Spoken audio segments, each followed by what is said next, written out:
Bonjour à tous, commençons cette émission avec une très bonne nouvelle. Le classement vient d'être mis à jour. Le Sarregueminois Nicolas Peifer est numéro 2 mondial de tennis handisport.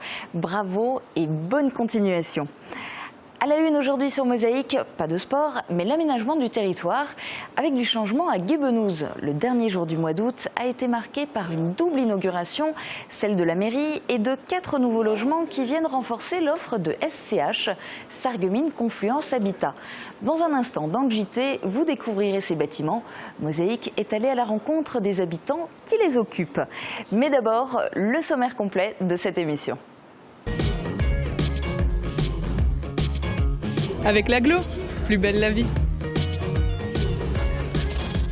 Au programme aujourd'hui sur Mosaïque, à Vostuiller, les parents d'élèves de l'école du Witz se battent pour obtenir la réouverture de leur 4e classe. Certains bacheliers ne sont toujours pas inscrits en formation post-bac. Nicole Chrétien, présidente de la Fédération de Moselle de Familles de France, fait le point sur la rentrée scolaire. 4 logements et une nouvelle mairie viennent d'être inaugurés à Guébenouz. La grande héroïne de l'été, c'est la nageuse sarregueminoise Aurélie Muller qui a été sacrée championne du monde. Petite histoire de voyage en train. Dans Tendance Art et Culture, Mosaïque vous propose de vous mettre dans la peau de reconstituteurs rencontrés à Bliesbruck à l'occasion de la Vita Romana. Enfin, le dessert de saison qui vous est proposé est un gâteau à la Mirabelle. Il y a 5 ans, jour pour jour, Zoé faisait sa toute première rentrée. C'était à l'école maternelle de Lixin-les-Roulins. Replay. Votre ordinateur virtuel accessible où que vous soyez, 24 heures sur 24, depuis votre PC, Mac, votre tablette ou votre smartphone. Pour les pros, la solution c'est le cloud ID Réseau. L'heure d'aller en classe a sonné. Aujourd'hui, c'est une première pour tout le monde, papa, maman et Zoé, qui entrent à la maternelle. J'ai pensé à mettre le nom sur la veste et pas sur le sac. C'est une nouvelle étape pour tout le monde, pour les petits qui découvrent une nouvelle forme de vie en société, apprennent tout doucement un terme qu'ils ne comprennent pas encore, l'indépendance, marquée en tout premier lieu par la séparation avec maman et papa. Aujourd'hui, Zoé a bien grandi. Elle vient de faire hier sa rentrée en CE2.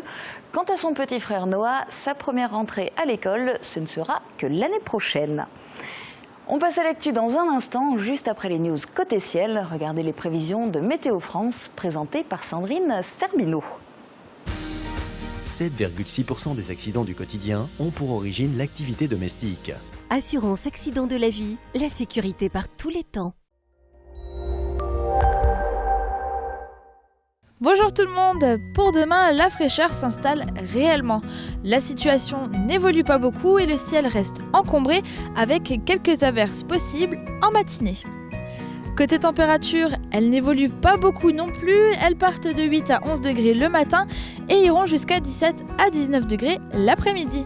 Demain jeudi 3 septembre, pensez à souhaiter une bonne fête au Grégoire. Le soleil nous accompagnera de 6h48 à 20h07. Le mercredi, on ne change pas, c'est toujours la journée des enfants. Et sur Mosaïque, on en profite pour leur laisser la parole. Très bonne journée à tous, à demain.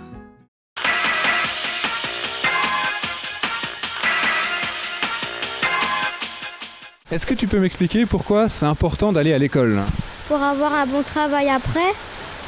Et c'est pour savoir des choses. Et c'est tout. Et on apprend beaucoup de choses à l'école ? Oui. On apprend de la grammaire, du vocabulaire, de l'orthographe, du français et des autres choses. Et si tu devais choisir entre les vacances et aller à l'école, qu'est-ce que tu choisirais ? Entre les deux, je préférerais quand même un peu l'école que les vacances.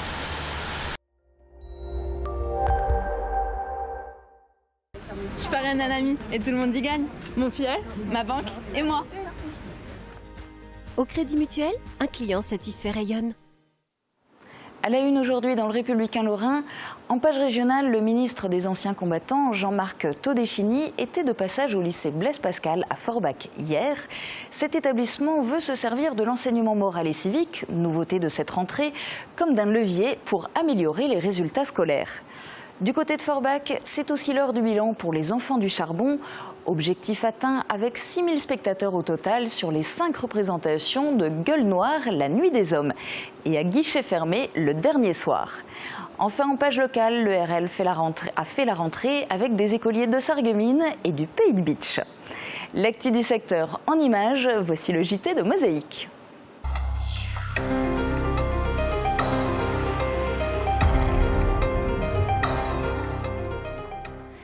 Hier, Mosaïque développait un JT spécial rentrée des classes. À Vousvillers, elle était quelque peu mouvementée. Les parents d'élèves de l'école du Witz se sont à nouveau mobilisés en début d'après-midi en distribuant des tracts aux automobilistes pour les sensibiliser à leur cause. Leur objectif, obtenir la réouverture de la 4e classe. L'opération a engendré des embouteillages jusqu'au rond-point de la Rotterspitze à Sarreguemines. Après le comptage officiel des élèves effectué hier par l'inspecteur, la commission de la carte scolaire s'est réunie ce matin pour statuer. Verdict, c'est gagné pour l'école du Witz. La réouverture de la 4e classe a été votée. Fin de la mobilisation et des embouteillages. Les élèves vont pouvoir travailler dans de bonnes conditions. Le revers de la médaille est pour eux. Ils n'auront pas d'excuses s'ils n'ont pas de bonnes notes à l'école. Il y en a qui rêvent de notes, de rentrée et même tout simplement d'établissements où étudier. Des néo-bacheliers ne sont toujours pas inscrits dans un cursus d'études supérieures. Pour eux, le dernier espoir passe souvent par le CIO de Sarreguemines. Reportage de Thomas Drouin. Si l'orientation est souvent une affaire de fin d'année, le centre de formation et d'orientation de Sarreguemines ne chôme pas en cette période de rentrée. Au contraire, au 21 rue de la Paix, adresse du CIO, c'est le branle-bas de combat. Le centre sarregueminois est en effet un allié précieux pour les futurs étudiants, ou qui souhaitent le devenir tout du moins, qui se retrouvent sans inscription en formation post-bac. Plusieurs cas peuvent apparaître, de celui n'ayant jamais imaginé réussir son bac l'an dernier, à celui n'ayant pas réalisé de dossier de bourse et qui se retrouve dans l'impossibilité de rejoindre l'établissement où il a été admis, faute de moyens ou de logement. Des péripéties de la vie qui font qu'il se retrouve toujours en recherche d'une inscription. Or, toutes les inscriptions sur des diplômes qui se font sur sélection, BTS, DUT, malheureusement il n'y a plus beaucoup de place. Donc ce sont des élèves qui souhaiteraient un BTS ou un DUT dans un certain domaine et qui n'arrivent plus à trouver de place à ce moment-là. Toutefois, certaines formations ont toujours des places de disponibles, notamment dans les formations sarregueminoises. Environ une dizaine de places restent à pourvoir. Du coup, effectivement, déjà maintenant nous avons des candidatures dites tardives. Ces jeunes-là peuvent candidater. Une inscription en Allemagne peut aussi être évoquée en fonction du niveau de maîtrise de la langue. Si au final aucune solution ne peut être proposée, la possibilité de prendre une année pour soi n'est plus considérée comme un frein à une reprise d'études l'an prochain. On peut très bien prendre une année sabbatique, entre guillemets, aller travailler tout simplement parce que c'est ce que font aussi les étudiants, les futurs étudiants, et retenter l'inscription l'année suivante par le même truchement, c'est-à-dire passer par le site APB dans les mêmes inscriptions. Et les établissements jouent vraiment le jeu et à ce moment-là, les prennent au même titre qu'un néo-bachelier. Un ensemble de solutions qui fait que malgré toutes les difficultés rencontrées aujourd'hui, l'avenir de ces jeunes reste devant eux. Chaque année en cette saison, Familles de France publie une étude sur le coût de la rentrée scolaire. Certains résultats font réagir les représentants de cette fédération, notamment le coût des matières premières dans un contexte où le pétrole est à bas prix. Nicole Chrétien, présidente de la Fédération de Moselle, donne son point de vue sur Mosaïque. Familles de France a publié son enquête annuelle sur le coût de la rentrée scolaire pour un enfant de 6e. Les résultats montrent une hausse de 0,7% en plus par rapport à la rentrée 2014. Or, l'allocation de rentrée scolaire n'a pas été revalorisée cette année. Qu'en pensez-vous ? Alors, l'allocation de rentrée scolaire pas revalorisée, je dirais que la hausse, elle n'est pas énorme. Donc, il y a aussi restriction de dépenses au niveau de l'État comme au niveau des communes, pour la CAF aussi. Donc, on ne peut pas revaloriser de cette façon-là. Par contre, l'augmentation, alors ce qui nous fait réagir, nous, c'est cette augmentation. Donc, sur les articles de sport, il y a une baisse. Et sur le reste, alors que l'on sait que les matières premières ont fortement, voire très fortement diminué, ce qu'il en est du pétrole, etc. Donc, et que l'on voit une augmentation des matières premières, quelque chose par là n'est pas normal. Cette augmentation, elle n'aurait pas dû être là. On aurait dû plutôt voir une baisse plutôt qu'une augmentation. On fait de l'argent sur le dos des familles qui n'ont pas forcément Beaucoup de moyens? Je pense qu'on fait de l'argent alors sur le dos des familles, sur le dos d'un peu tout le monde, parce que bon, il y a les fournitures scolaires et puis il y a aussi tout le reste à côté. Et oui, je pense qu'on fait de l'argent sur le dos de tout le monde. Alors, acheter, c'est aussi savoir bien acheter. Est-ce qu'on achète toujours bien? Est-ce qu'on est suffisamment informé sur comment faire des achats de rentrée scolaire? Alors, on est informé. Par contre, il est difficile quand on fait les courses avec ses enfants de toujours dire non. Il y a le produit que l'enfant va vouloir qui est de marque et il y a les copains qui vont l'avoir, lui il ne l'aura pas. Donc c'est un consensus avec les parents et puis c'est accepter un objet ou accepter de mettre au moins quelque chose, un peu quelque chose dans les marques pour que l'enfant soit comme tout le monde. C'est ça le problème, c'est qu'il veut être comme tout le monde, comme ses copains. Alors, pour aider les familles, le ministère de l'Éducation nationale veut promouvoir des pratiques d'achat de fournitures scolaires plus responsables et plus économes. Une liste de référence de fournitures scolaires a été diffusée en juin 2015. Elle est censée respecter 2 principes: réduire les charges financières de toutes les familles et alléger de façon conséquente le poids des cartables. Cette initiative est-elle efficace? Alors, cette initiative, elle est heureuse.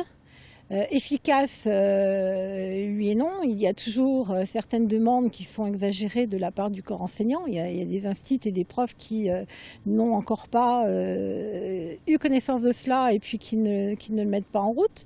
Et puis, il y a... Quand nous étions enfants, enfin je vais peut-être parler comme une ancienne, mais quand on était au collège, on avait la possibilité de laisser nos affaires sous notre table et de ne rentrer à la maison qu'avec les affaires dont on avait besoin pour faire nos devoirs. À ce moment-là, nous ne changions pas de classe toutes les 5 minutes. Alors que là, maintenant, un enfant est censé changer de classe quand il est au collège, de changer de classe à peu près toutes les heures, donc il ne peut pas faire ça. Ou alors, il faut mettre des casiers et qu'ils puissent laisser leurs affaires dans les casiers. Et là, le cartable, il serait beaucoup moins lourd. Et ce serait quand même quelque chose ce serait une sérieuse avancée.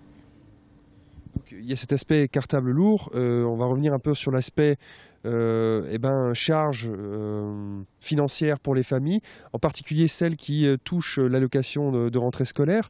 C'est quoi la situation de ces familles en Lorraine ? Alors ce sont des familles qui ont des bas revenus puisque c'est basé sur le quotient familial. Tout le monde n'a pas cette allocation de rentrée scolaire.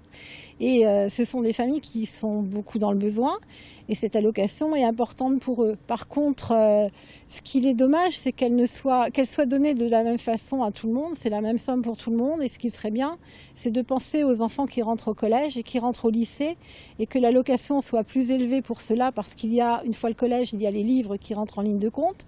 Il y a beaucoup plus de choses qu'en primaire et donc que ce soit fait de cette façon-là. Pour terminer, Nicole Chrétien, donc il y a cette étude qui paraît tous les ans. Est-ce que ça fait bouger les lignes quand on a des chiffres qui sont parlants comme les vôtres ? Ça ne fait pas beaucoup bouger les lignes. C'est de toute façon, on sait que cette enquête elle sort, on sait que nous la faisons. Cela donne un indicateur aux parents. Mais au niveau des fournisseurs, ça ne fait pas beaucoup bouger les choses. S'ils ont envie d'augmenter, ils augmentent. Et ce que l'on peut dire, ce que l'on peut faire, je dois dire qu'ils s'en moquent un peu, ça c'est vrai. Mais les familles à l'heure actuelle sont en grand désarroi et il va y avoir de plus en plus de problèmes dans les mois à venir. Parce qu'il y a les problèmes rentrée scolaire, mais il y a tous les problèmes qu'ils ont à côté de charges, etc. Et les familles n'y arrivent plus. Direction maintenant Guébenouz avec des nouvelles plus réjouissantes. Le centre du village a changé d'aspect. Une mairie flambant neuve et 4 nouveaux logements sont sortis de terre en lieu et place de l'ancienne maison Leitner. Ces bâtiments réjouissent les personnes qui les utilisent, que ce soit les élus ou les habitants. La preuve en images dans ce reportage de Guillaume Dumonteil. Difficile de ne pas la remarquer. En plein centre du village de Guébenouz vient d'être inaugurée la nouvelle mairie de cette commune de 400 habitants. Accessible et fonctionnelle, elle est occupée fièrement par les membres de la municipalité. Sa surface est de 166 mètres carrés contre 35 dans l'ancienne mairie. Tout le monde est très fier du bâtiment, que ce soit au conseil ou les gens du village. Ça ramène, avec les 4 logements, un peu de vie. Effectivement, la nouvelle mairie est accolée à 4 logements qui viennent aussi d'être inaugurés. Il y a 2 3 pièces et 2 4 pièces. L'ensemble de ces constructions a été réalisé par SCH, Sarreguemines Confluence Habitat. Le coût global de l'opération s'élève à 1 million d'euros. La partie mairie a été refacturée à la commune de Guébenouz.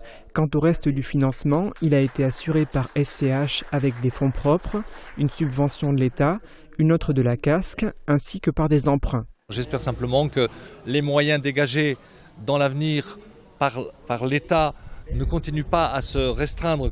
Et j'espère tout simplement aussi que la communauté d'agglomération pourra garder les moyens aussi demain, parce qu'elle aussi elle est dans des contraintes financières, mais pourra garder les moyens pour aider les communes à réaliser de telles opérations aux côtés de Sarreguemines Confluence Habitat. De compétences communautaires, Sarreguemines Confluence Habitat intervient désormais fréquemment sur les communes voisines de Sarreguemines. Avant d'effectuer de nouvelles opérations, il veille à ce que l'équilibre financier soit assuré, c'est-à-dire à ce que les recettes apportées par les locataires couvrent les dépenses qui sont faites. Quand ces conditions sont réunies, de nouveaux logements voient le jour pour le plus grand plaisir des occupants. Il est très beau. C'est un grand changement par rapport à celui qu'on avait. Et c'est un bien, comment dire, vu que la famille s'agrandit, ça fait un bien fou en fait. Une chambre en plus. Logement neuf. Logement neuf. Dans la plus. campagne. Ouais. C'est magnifique. En fait, c'est beau. Hein Oui, et moi j'appelle Lily Picornel. Olivia, Mathieu et la désormais célèbre Lily Picornel compteront bientôt un nouveau membre dans leur famille. Le futur bébé grandira au centre de la commune de Guébenouz. Retour maintenant sur le grand événement de l'été. La star de la saison, c'est Aurélie Muller. Médaillée d'or en eau libre lors des championnats du monde en Russie, la nageuse sarregueminoise a fait la fierté de son club, de sa ville et de ses habitants. En s'imposant en 1h58 minutes 3 secondes et 4 centièmes, elle a du même coup décroché son billet pour les Jeux Olympiques de Rio l'année prochaine. Marie-Lorraine Atamagnouk a filmé la championne lors de son court passage dans la cité faïencière. Nous sommes là aujourd'hui pour féliciter. Sarreguemines fière de sa championne. Des années d'entraînement, de doutes, de victoires ou d'échecs au pied du podium, Aurélie Muller n'a jamais abandonné et décroche l'or aux 10 km en eau libre à Kazan, en Russie. Entourée de ses proches, la jeune nageuse de 25 ans reçoit les honneurs de la ville et de ses habitants. Ce lieu est un peu chargé d'histoire parce qu'il y a eu beaucoup d'anecdotes, de bons et de mauvais moments qui ont alimenté toute ma carrière de nageuse. Donc forcément, ouais, ça fait plaisir de revenir ici et ça fait du bien. Des banderoles sont déployées sur les murs du centre nautique et de la mairie. Et le talent, Aurélie est là. Voilà, je voulais simplement dire ça. C'est la différence entre un sportif de très haut niveau et un sportif qui finit avec une médaille autour du cou, c'est ce talent. Un talent et du travail. D'abord formée à Sarralbe, elle intègre la section sportive de Sarreguemines. En septembre, elle part au Canada, mais revient 6 mois plus tard et rejoint Philippe Lucas à Narbonne. Un choix payant. Le mental. Philippe m'a apporté le mental et voilà, il sait ce qu'il faut faire pour être champion, la preuve. Et voilà, mais c'est surtout le mental parce que avant j'avais pas seulement confiance en moi et aujourd'hui, quand je suis arrivée sur le plateau de départ, je me posais pas de questions et je savais que j'allais faire quelque chose de bien, quoi. Championne du monde du 10 km en eau libre. Un titre historique pour le clan tricolore. Une nageuse française décroche pour la première fois l'or sur cette distance. Mais Aurélie Muller n'est pas rassasiée et ne va pas se satisfaire de son titre mondial. Moi, j'ai toujours rêvé d'être championne olympique. C'est le rêve de tout sportif. Donc, j'ai franchi une étape, j'ai franchi un cap. Et maintenant, je suis en route pour Rio. La championne du monde doit aujourd'hui encaisser un nouveau titre, celui de favori pour les JO de Rio l'an prochain. C'est la fin de l'actu pour aujourd'hui. Je vous retrouve dans un instant pour la petite histoire du jour. Tendance agriculture en immersion au cœur de l'univers des reconstituteurs et le dessert de la semaine.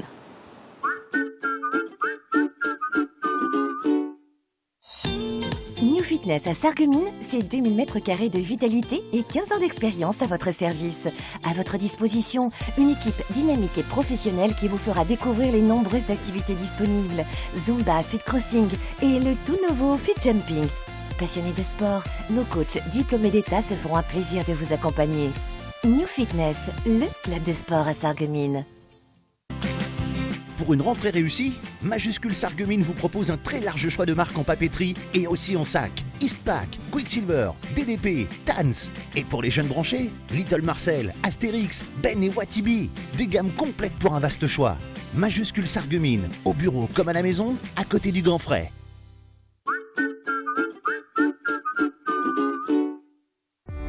« 150 véhicules à votre service. AVS. Notre métier, vous accompagner.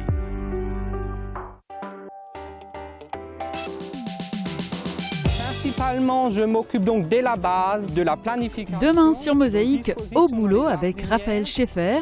Il est chargé du fleurissement de la ville de Sarralbe. Et après la plantation aussi, c'est quelque chose de passionnant. Et puis notre plate-bande reprend du service, nos 4 joyeux lurons sont de retour. Ils nous parleront de transport, avion, train ou voiture, à chacun sa préférence. Sie lud das Fenster aus und dann sagt die Blondine, oh je, ich muss den Sebastian anrufen, das ist noch mehr wie einer à Contresens. Petite histoire spéciale Ambar cette semaine. Aujourd'hui, Joseph Hafner nous parle du train et d'une anecdote que lui a racontée sa grand-mère, femme de cheminot.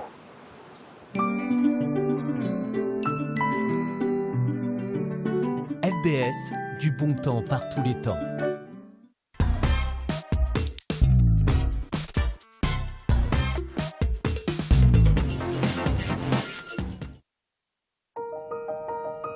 À cette époque aussi, les femmes, surtout les femmes de cheminots, et les enfants d'ailleurs, bénéficiaient d'un bon de transport gratuit. Ils n'avaient pas besoin de payer le train. Et là, il y avait des dames, des ménagères, en hiver quand il faisait très froid, pour économiser le chauffage à la maison, ben, elles allaient prendre ensemble le train avec leur matériel à tricoter. Et dans le train, les compartiments étaient chauffés, alors ils tricotaient jusqu'à Sarrebourg, et là ils prenaient le train de retour, et leur tricot était terminé quand ils arrivaient à Ambar, et ils avaient économisé pas mal de chauffage de bois. Su au téléphone portable et au moteur à combustion, plongeons dans une autre époque pour les reconstituteurs. À la mi-août, Vita Romana, l'événement organisé au parc archéologique européen de Bliesbruck-Rheinheim, est l'occasion de rencontrer de presque véritables Romains ou autres hommes antiques. Un sujet tendance, Aléa Jagta Est de Fiona Gajowski. Avec Virch Menuiserie, votre maison devient tendance.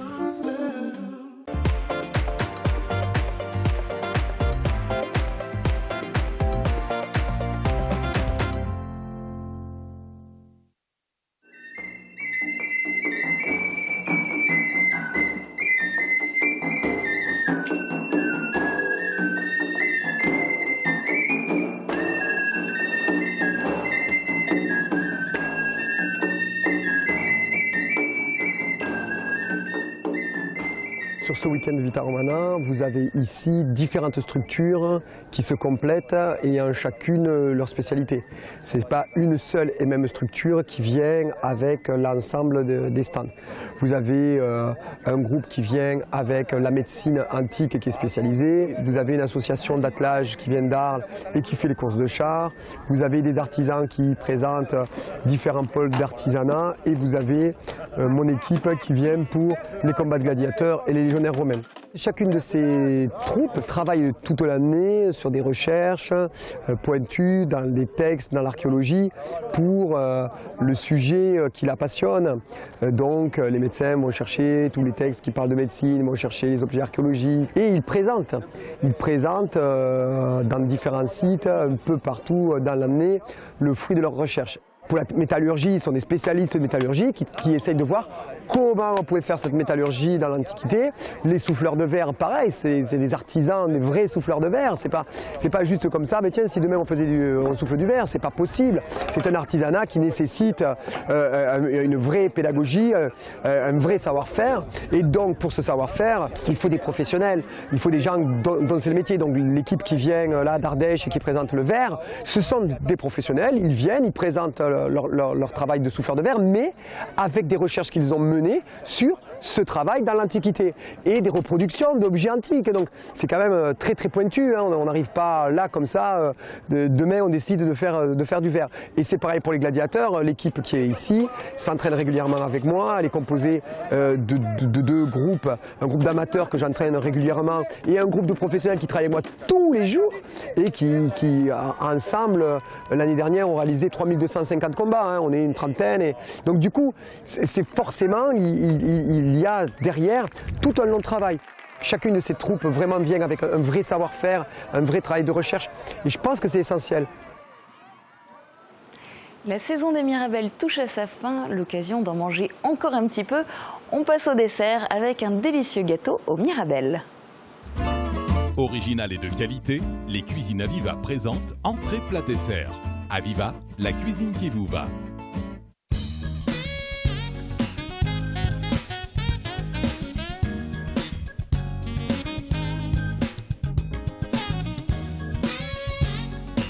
Bonjour à tous.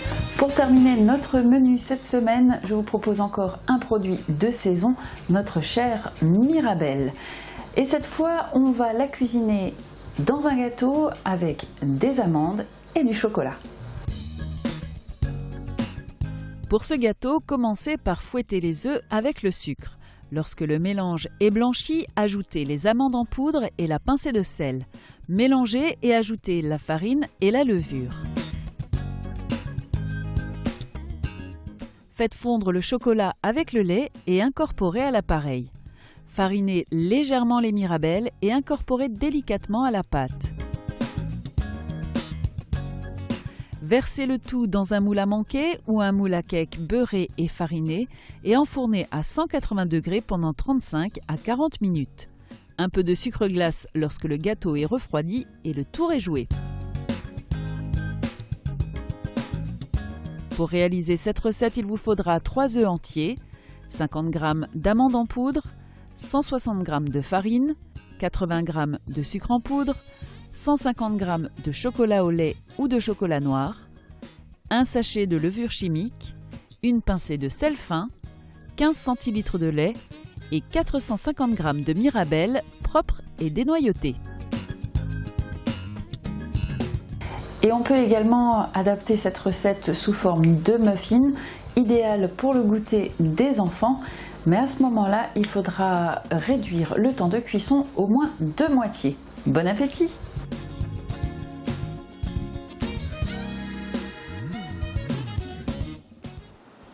Le mercredi, ce n'est pas que le jour du dessert, c'est aussi celui du cinéma.